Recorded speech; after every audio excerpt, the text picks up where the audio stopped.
Corea del Norte es, al día de hoy, una de las naciones más enigmáticas del mundo. En los tiempos de internet, a muchos occidentales se nos hace sumamente difícil el asimilar que todavía existan regímenes tan herméticos que sean capaces de escapar de las garras de la información y la hipersocialización de los algoritmos. Misma razón por la que, y en nuestra incapacidad de tomar conocimiento sobre lo que realmente pasa entre el paralelo 38 y la frontera con la República Popular de China, terminamos cayendo en mitos, fomentando propaganda o señalando con el dedo a los norcoreanos como si el régimen solo fuera el resultado de un líder caprichoso y un pueblo que tiene que responsabilizarse por haberlo llevado al poder. Por esa razón, hoy vamos a hablar sobre Corea del Norte, para entender sus por qué, dejando de lado los memes, el prejuicio y quitándonos los lentes occidentales que no nos dejan ver tantas cosas.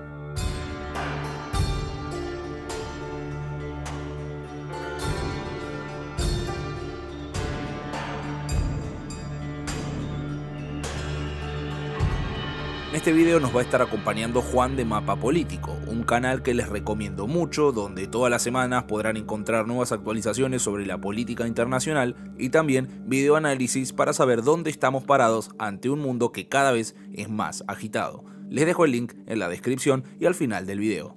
Para entender el régimen norcoreano, sin sesgos o inducciones reduccionistas, es necesario entender el contexto que lo produjo. De por sí, como occidentales, nos es sumamente difícil empatizar con un modelo de país tan diferente a los nuestros que, encima, en muchos aspectos, roza con lo que consideramos distópico. Al igual que sus vecinos, China o la Cuba revolucionaria, en el Mar Caribe, la historia de la península está marcada a fuego por el imperialismo, la manipulación y el abuso por parte de fuerzas extranjeras hacia el pueblo coreano.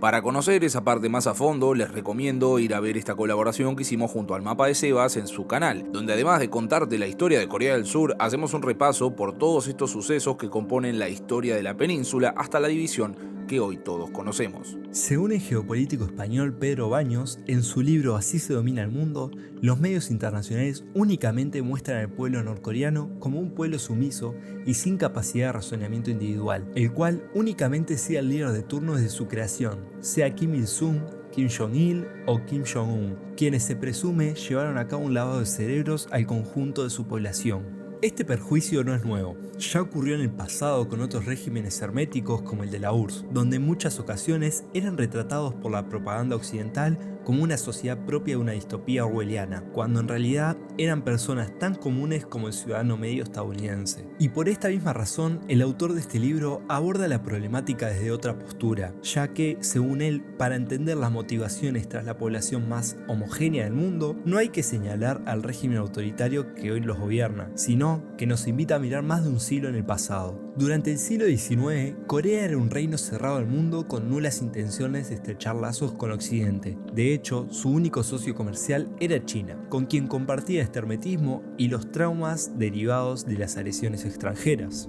Pero esa no era su inquietud principal. La península coreana era, y todavía lo es, un territorio sumamente rico en recursos naturales, lo cual la volvía un objeto de deseo para las naciones aledañas con intenciones imperialistas. De hecho, por esta misma razón, se desataría la primera guerra sino-japonesa que enfrentaría a China y Japón por el control efectivo sobre el territorio a mediados de 1894.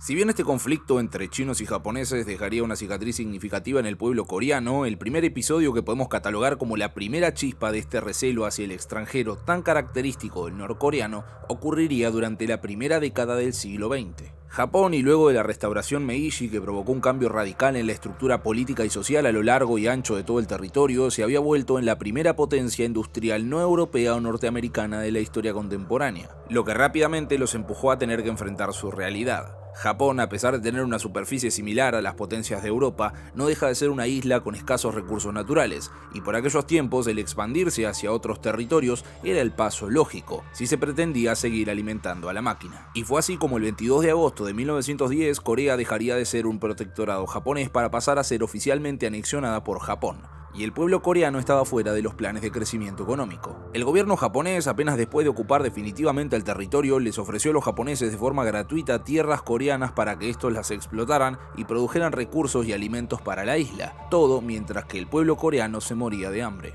Más allá de su carácter imperialista, los japoneses sentían un gran desprecio racial para con sus vecinos, lo que dotó a las represiones de una violencia muchísimo más profunda. Uno de los tantos nefastos ejemplos de esta crueldad fue el de las mujeres de consuelo, unas 200.000 mujeres coreanas forzadas a mantener relaciones sexuales y a soportar un maltrato brutal por parte de los soldados japoneses durante la Guerra del Pacífico entre 1941 y 1945, de las cuales solo una de cada 4 de ellas sobreviviría para regresar a sus hogares al final del conflicto. Pero las agresiones niponas sobre los coreanos no solo se reservaban a una cuestión física. Durante la ocupación, las persecuciones se volvieron algo recurrente debido a la política de asimilación llevada a cabo por el régimen japonés. Es decir, los invasores buscaban erradicar toda huella cultural coreana como el idioma, las costumbres, literatura y el arte local. Pero de esta misma resistencia empezarían a nacer por primera vez las ideas nacionalistas y anticoloniales que perdurarían hasta el día de hoy.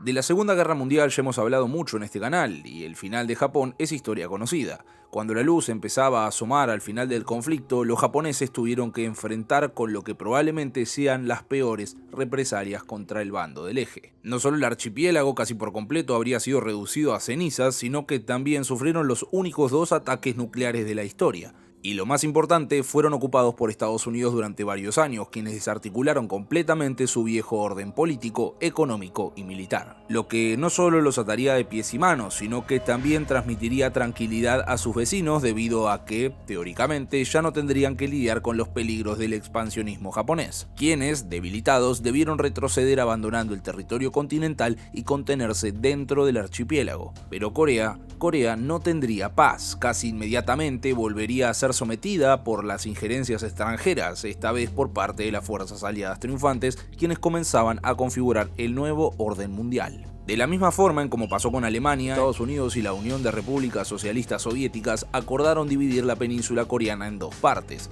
tomando al conocido paralelo 38 como frontera. Y como se imaginan, con la Guerra Fría las tensiones irían aumentando, siendo Corea uno de los escenarios bélicos indirectos entre los Estados Unidos y la URSS. Cuando se habla de la Guerra de Corea, siempre se aborda desde una perspectiva occidental. Sin embargo, el sentimiento de unificar Corea sigue siendo un deseo compartido entre ambos bandos. Lo que sí es un problema acá son las alianzas y los intereses. Corea del Norte, mucho más cercana al proyecto socialista soviético, con la intención de unificar la península, buscó apoyo de su aliado en Moscú, quien obviamente le brindó su ayuda, comenzando así una invasión en junio de 1950 a Corea del Sur, cuyo impacto sobre la población civil continúa hasta el día de hoy. El objetivo era alcanzar a los obreros surcoreanos, quienes bajo el régimen de Syngman Rhee habían sido violentamente reprimidos, dejando cifras monstruosas como las de 30.000 muertos. Sin embargo, ante la invasión, la cual en palabras de Kim Il-sung buscaba apoyar a los comunistas surcoreanos, fue repelida por Washington con apoyo de Naciones Unidas para evitar que toda la península entre en una revolución. Hablamos de 1950, Stalin aún no había fallecido, por lo que la URSS todavía tenía buenas relaciones con la China de Mao. Es así que con la aparición de Estados Unidos en la península, la República Popular China no tuvo más remedio que entrar al conflicto. Además, en caso de que cayera Corea del Norte, al Partido Comunista Chino no le hacía ninguna gracia tener fronteras con las tropas estadounidenses. Con toda esta fuerza de empuje, la balanza rápidamente se inclinó a favor de Pyongyang, por lo que el general estadounidense Douglas MacArthur, el mismo que encabezó la ocupación japonesa, decidió someter a Corea del Norte a un incesable bombardeo que arrasó hasta con el más pequeño poblado norcoreano. Acá las cifras son espeluznantes y ascienden a 650.000 toneladas de bombas y 35.000 toneladas de napalm, que habrían acabado con más de 600.000 viviendas, 5.000 escuelas y cerca de 1 millón de centros sanitarios. Y repito, todo esto únicamente sobre Norcorea. De la misma forma que como pasó con Vietnam, esta crueldad fue sutilmente ignorada, pero que años después saldría a la luz por parte de Curtis Emerson Lee May, un general de las Fuerzas Aéreas de los Estados Unidos y quien durante el conflicto fue jefe del mando aéreo estratégico, asegurando que en esos 3 años se habría aniquilado a un 20% de la población norcoreana.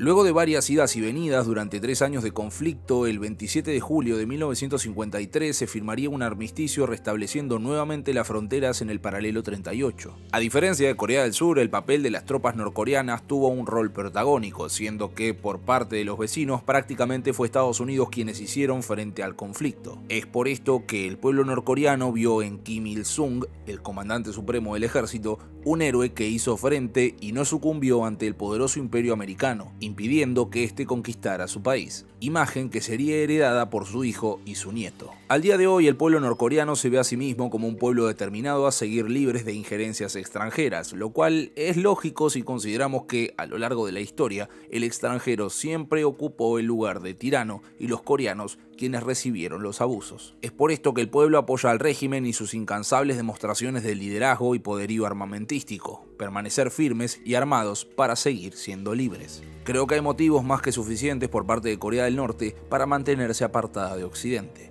Y este resentimiento no solo se limita a los norcoreanos. Corea del Sur, y a pesar de ser lo más occidental de Asia, interpretando el papel de vitrina del capitalismo, tiene pésimas relaciones con Japón, y hoy es uno de los mayores problemas para contrarrestar el poder de China en Asia por parte del bloque capitalista. Para entender a Corea del Norte es necesario entender a su pueblo, quienes desde hace un siglo fueron víctimas de abuso y que al día de hoy se los trata como si fuera su culpa, pura y exclusivamente. A esta altura es importante resaltar algo. A casi nadie más que a Corea le sirve una Corea unificada. Si se unieran los recursos naturales de los norcoreanos con los grandes capitales e industria de Corea del Sur, de su población emergería una gran potencia que puede llegar a desafiar a la región y plantarse a potencias mundiales sin la injerencia de ninguna fuerza exterior. Los líderes norcoreanos, en especial Kim Jong-un, no son ejemplos de nada, pero son el producto de un contexto. Y criticarlos sin contar su historia es una falta de respeto y por sobre todo deshonesto. Como acabo de mencionarles, la unificación de Corea no les sirve a nadie más que a ellos mismos, y las grandes potencias lo saben. Tanto al sur como al norte del paralelo 38 están tomando conciencia de eso, pero falta muchísimo trabajo en conjunto, solo resta esperar.